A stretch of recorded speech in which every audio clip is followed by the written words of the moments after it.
Bonjour à tous, j'espère que vous allez bien, que vous êtes prêts pour le week-end. Thomas m'a fait un petit échange ce matin, il me disait t'as vu, c'est flou hein, ce qui se passe à la tête du club, c'est fou, il n'y a pas de nouveau DS, on a 6 semaines de la reprise. Alors moi je me suis dit, je sais pas, il n'y a pas trop d'infos. Et je me suis posé une question quand même qui me taraude un petit peu, alors je ne suis pas spécialiste, hein, mais avis aux spécialistes lyonnais et autres. C'est cette histoire de multipropriété.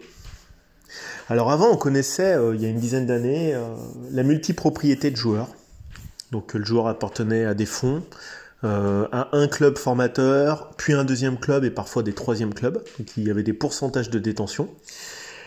Et depuis quelques années, là, on a une tendance de fonds qui vient surtout d'Amérique, faut être honnête, faut appeler un chat un chat, avec des fonds, type ceux de John Textor,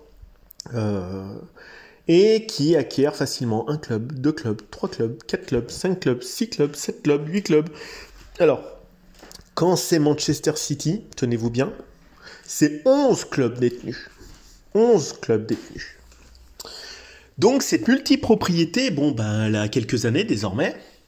Donc Manchester City, on est sur une marque City Football Group, 11 clubs. Bon, pourquoi pas, donc Manchester City, 3, plus d'autres clubs secondaires. Vous vous retrouvez avec Eagle Football de John Textor qui détient Molenbeek, qui monte en Jupiler League, Botafogo en D1 brésilienne, Crystal Palace en Première Ligue. Vous avez la société 777 Partners, qui lui a 6 clubs. Le Genoa, qui est descendu en Série B l'an dernier, donc le deuxième club de Gênes, Vasco de Gama, le Standard de Liège en Belgique, Melbourne Victory en Australie et 12% de Séville. Alors vous allez me dire, on s'en moque un peu, non, on s'en moque pas vraiment si on tient compte du fait que le Standard de Liège, le Genoa retrouve à terme la Serie A et Séville, ça pourrait être problématique. Vous avez également le modèle de Red Bull, qui détient 4 clubs. 4 clubs, donc la marque de boisson énergisante, je fais pas de publicité, qui détient un club en Allemagne, un club en Autriche, Leipzig et Salzbourg. Vous avez un club au Brésil et celui de New York. Bon. Vous avez le modèle de John Textor, vous le connaissez, Molenbeek, Lyon, on va avoir un club au Brésil, Botafogo, et on va avoir un 4e club à hauteur de 40%, Crystal Palace. Enfin, j'en cite un dernier, comme ça on aura fait un peu le tour. Le fonds américain Redbird qui a racheté en 2020 le TFC. D'ailleurs, ça a fait débat lors de la Coupe de France et je me suis posé la question, c'est à partir de ce moment-là que la question a commencé à faire son chemin dans mon esprit. Et Redbird qui a racheté en 2022, tout récemment, pour 1,2 milliard d'euros, l'AC Milan. Donc, qui appartenait avant à Elliott Management, un autre fonds américain. Honnêtement, on s'est posé la question lors de la Coupe de France, Toulouse gagne, et est-ce que l'an prochain Toulouse va jouer la Coupe d'Europe ? Donc, la Coupe de France, c'est quand même une institution, et on en est à se demander si Milan est en Ligue des Champions l'an prochain, et que Toulouse est en Ligue Europa, et dans le cas où Milan descend dans C3, parce qu'il termine 3e, donc Toulouse ne pourrait pas jouer. Alors pourquoi ce serait Toulouse et pas Milan ? Ça, on cherche à comprendre. Et je me suis un peu penché sur l'historique, parce qu'au final, tout ça, on s'en moque un petit peu. Parce que c'est pas 2 clubs du même championnat, vous allez me dire. Molenbeek ne rencontrera jamais Lyon en championnat. Sauf qu'en Coupe d'Europe, ça pose un vrai souci d'équité. Et en fait, l'UEFA, soi-disant, je vais vous dire, là vous allez rigoler un petit peu, a une réglementation très précise, tout comme la FIFA a une réglementation précise, soi-disant pour sanctionner les comportements non éthiques à la Coupe du Monde des Argentins. On attend toujours d'ailleurs le résultat d'enquête sur Emiliano Martinez suite à un audit lancé. Par contre, certaines équipes ont été très lourdement condamnées, comme la Serbie et l'Uruguay. Mais on attend toujours une réponse aux insultes de Lionel Messi en quart de finale contre l'attaquant des Pays-Bas, Bergwijs. Et on attend toujours, alors qu'il le traite d'idiot, on attend toujours également la finalisation de la sanction contre Emiliano Martinez pour ses gestes obscènes et insultes et menaces de mort sur Kylian Mbappé. Mais bon, après, vous savez, l'UEFA et la FIFA, ils ont trouvé des solutions. Alors la solution, elle est toute simple, là, pour l'UEFA. On a un article 5 qui interdit strictement Deux clubs qui sont, je cite, article 5, je vais vous le dire, l'article 5 du règlement de l'UEFA Champions League, pour la protection de l'intégrité de la compétition et la multipropriété de clubs. Donc là, il est très clair, l'article 5.01. La compétition interclub de l'UEFA interdit clairement de détenir ou négocier des titres de tout autre club participant à une compétition interclub de l'UEFA, donc c'est même plus loin que la Champions League. Être membre de tout autre club participant à une compétition interclub de l'UEFA, être impliqué dans la gestion, l'administration et les activités sportives de tout autre club, et détenir quelconque pouvoir de gestion. Donc en gros, vous pouvez ni être propriétaire théoriquement, ni détenir des parts, ni même être membre du CODIR, du COMEX, de rien du tout. Voilà. Donc vous pouvez pas normalement avoir deux clubs en Coupe d'Europe, type Molenbeek avec quelqu'un comme Monsieur John Textor et avec l'Olympique Lyonnais en même temps, ou Crystal Palace et Lyon. Mais l'UEFA, comme je vous dis, c'est comme la FIFA, c'est la cour des miracles. Ils arrivent toujours à trouver des solutions à leurs réglementations qui vont trop loin. On attend toujours les sanctions du fair play financier sur le Paris Saint-Germain et Manchester City. On les attend toujours, on les a jamais vus.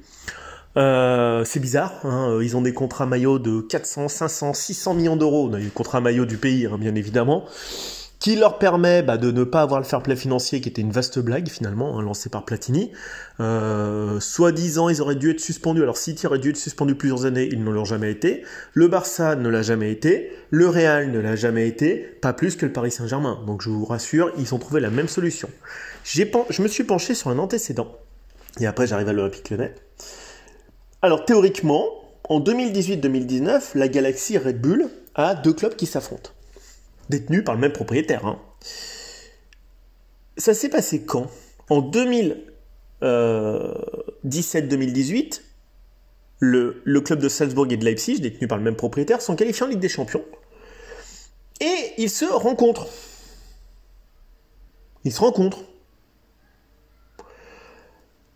Finalement, l'organe de contrôle financier de l'UEFA a estimé qu'il n'y avait pas de violation de l'article simple. À la suite d'une enquête approfondie, suite à plusieurs modifications de la structure de gouvernance et de structure patati, le financement, le machin, l'UEFA a estimé qu'aucune personne morale ou physique n'avait plus d'influence décisive sur un club plutôt qu'un autre, machin, patati, patata. C'est comme le fair play financier. Donc aujourd'hui, vous allez vous retrouver avec le LOSC qui est détenu par Mellin Partners, qui est intéressé pour acheter la Sampdoria qui est en grande difficulté, la Sampdoria, l'autre club de Gênes, qui est dernier du championnat et qui a 200 millions d'euros de dette. Le PSG est également en potentiel racheteur de la Sampdoria de Gênes, en Italie. Voilà, donc comme Mellin Partners qui détient le LOSC. Et le PSG est également en option, en négociation, a priori, sur le rachat de Manchester United.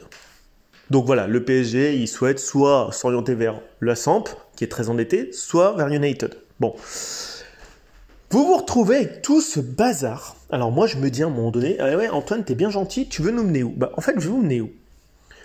On a regretté Jean-Michel Aulas. On a critiqué Jean-Michel Aulas. Mais où va-t-on ? Où va-t-on ? C'est-à-dire qu'à un moment donné, vous allez vous retrouver avec des clubs comme Red Bull, et ça c'était encore la première base, parce que c'est de plus en plus cette multipropriété, soit des pays du Golfe, soit de fonds américains. On va se retrouver avec des clubs qui vont de plus en plus s'affronter en Coupe d'Europe entre eux. Et vous vous souvenez du scandale en 82, et l'Algérie avait hurlé à juste titre, où vous avez en troisième match d'appui à la Coupe du Monde 82, lors du Mondial, vous vous retrouvez avec un Autriche, Allemagne de l'Ouest, où ils se sont contentés de faire tourner la balle parce que les deux équipes étaient qualifiées et l'Algérie éliminée au troisième match. Donc ça date un petit peu, je vous rassure. Moi, ça me va pas ce football. Ça me va plus. Alors vous allez me dire, ouais, mais Antoine, c'est la mondialisation, le monde avance, mon ami, il grandit, c'est fini, Gervais Mertel, c'est fini, oui, comment il s'appelait, celui de Metz, notre ami, Carlo, j'ai un petit trou de mémoire, vous me le retrouverez, c'est fini, Gervais Martel, Olivier Sadran, Bourgoin à la tête, avec ses poulets à la tête de la JOCR, c'est fini tout ça, tu vis d'un temps qui n'existe plus, machin et tout. Ouais, peut-être. Mais l'autre jour, déjà, je critiquais les joueurs lyonnais qui étaient nés à Lyon, qui connaissaient pas grand-chose sur la culture lyonnaise, déjà. Maintenant, on se retrouve avec des compétitions complètement sans aucune intégrité sportive. À quoi ça sert ? Alors, vous allez me dire, ouais, moi je regarde, c'est topissime. C'est top, c'est du beau niveau et tout. Oui, mais ça sert à quoi en termes d'équité sportive? Jusqu'où on pousse? Alors, c'est-à-dire, d'un côté, on va interdire le dopage. Moi, je vais vous dire ce que je pense moralement. On va interdire le dopage, mais pourquoi est-ce qu'on interdirait le dopage sportif, le dopage humain, alors qu'en fait, on fait n'importe quoi en termes de fair play financier et de détention des clubs? C'est-à-dire que vous pouvez vous retrouver avec un club comme le PSG qui est archi endetté s'il n'y a pas du bidouillage sur les sponsoring maillots, ou Manchester City. Vous pouvez vous retrouver avec des clubs archi endettés comme le FC Barcelone qui ne sont pas sanctionnés financièrement. Par contre, le TFC, lui, est descendu de 3 divisions parce qu'il n'avait pas d'argent devant la DNCG. Donc, le fair play financier, ça ne sert à rien. Maintenant, on peut détenir 15 clubs de foot et qui se rencontrent entre eux, on s'en fout. Alors pourquoi la prochaine étape, c'est pas... pourquoi on fait pas jouer des mecs camés? Non, mais il n'y a plus de morale. Ça devient, à un moment donné, il n'y a plus de régulation. Ça devient du n'importe quoi. Le football de John Textor, bon, alors vous allez me dire, ouais, l'identité lyonnaise, Thomas, il a critiqué, c'était nul, machin et tout. Oui, il a critiqué. Mais à un moment donné, on arrive à l'excès inverse. Alors vous allez me dire, tu veux quoi? Moi, surtout, j'ai mal à mon football. Encore une fois, j'ai mal à mon football qui était un sport collectif. Et c'est ce que j'ai dit dans un édito. Oui, c'est un sport collectif à 11. C'est pas comme dit Ryan Cherky. À partir du moment où j'ai franchi une médiane, j'essaie que de faire des diffs. Moi. Je l'ai critiqué. C'est pas ma vision du football. Cette vision de la multipropriété et de la violation du fair play financier, c'est pas mon football. Alors évidemment, on verra toujours des super matchs en Ligue des Champions. Hein. Attention. Mais où est le minimum de méritocratie? Nulle part. Vous n'aurez plus aucun club qui peut créer une surprise. On est rentré dans ce qu'on appelle la NBA du football, c'est-à-dire un système hyper rationalisé où il n'y a plus aucune part de suspense. C'est que le fric qui tient tout le football. Il n'y a aucune identification des joueurs à un maillot. Ça devient ridicule. Donc on ne peut pas vraiment critiquer les jeunes de l'Olympique Lyonnais. Oui, effectivement, ils sont que de passage ici et ils s'en foutent. Ils pourraient jouer pour la Roma, ils pourraient jouer pour Leipzig, on s'en fout. Mais à un moment donné, on va trop loin. Il faut mettre des stops. Il y a une dilution de l'identité, il y a une dilution du sens même de jouer au football. C'est-à-dire que voilà, on va avoir des robots, des cyborgs, type notre ami Haaland, qui est né en Angleterre, père norvégien, qui joue pour l'équipe de Norvège alors qu'il en a rien à foutre, qui met des buts, qui joue pour Dortmund, après qui joue pour City, machin. Il n'y a plus rien. Il n'y a plus rien. Il y a des beaux gestes, mais il n'y a plus rien. Ça ne correspond plus à rien. L'Olympique Lyonnais pourrait s'appeler, on pourrait le délocaliser et l'appeler le FC des Signes-Charpieu, parce que finalement c'est même pas à Lyon.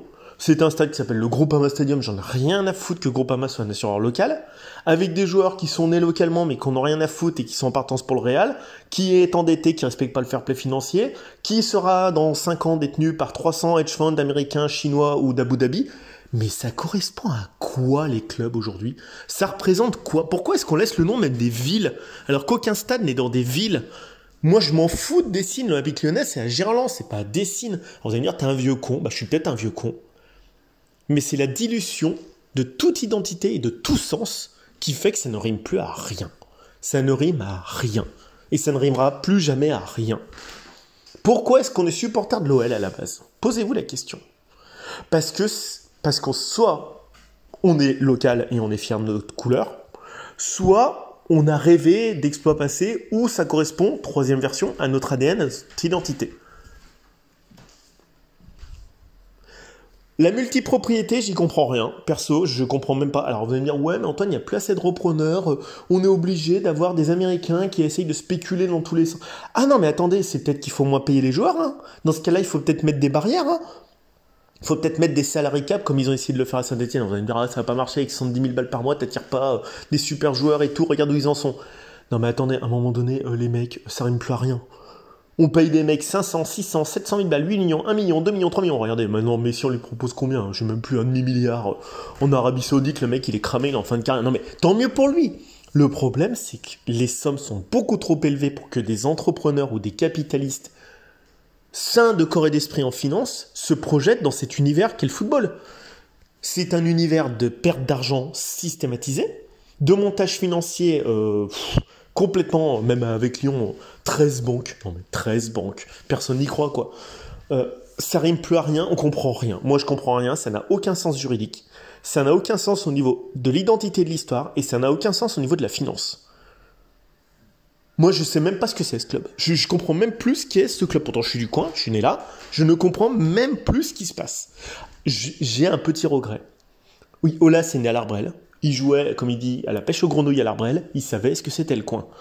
Le mec à Madrid, c'est pareil. Le mec à Oran, c'est pareil. Le mec à Séville, c'est pareil. Le mec à Oslo, c'est pareil. Il représente son coin. C'est pas faire du patriotisme, mais ça donne du sens à minima. Là, on ne comprend rien de rien, à rien de rien. Alors, on va me dire, t'es un naïf, bah peut-être, regardez ça, regardez, demain on peut tout délocaliser en Chine, hein, les matchs. Hein.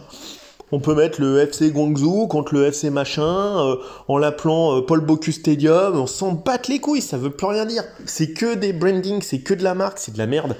Ça vaut plus rien, c'est même plus la peine de nous parler d'ADN, d'identité de Paul Bocuse, ça ne rime à rien de chez rien.